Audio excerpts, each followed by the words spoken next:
Have you ever wondered how to see the pressure inside the fry pot when you're cooking on your Velocity pressure fryer, since it doesn't have an external pressure gauge?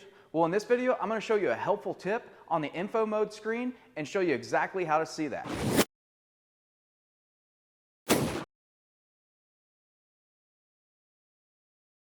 So let's take a look at the front of our control panel. Here, you'll see we have our info button on our control panel, and at any time during the use of the fryer, whether in a cook cycle or not, we can take and press that info button and it's going to display all of our information.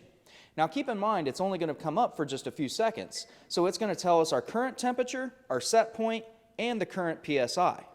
So a hidden trick to keep that information coming up is to then tap this bottom right-hand corner button after you hit that info button, and it will actually lock that screen of information up until you hit that info button once again.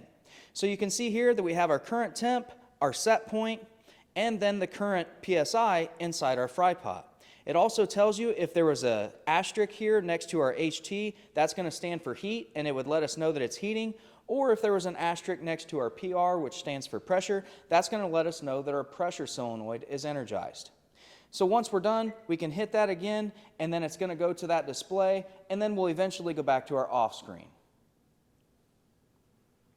So that's a helpful tip on how to tell what the pressure is inside your fry pot when you're cooking on your Velocity fryer.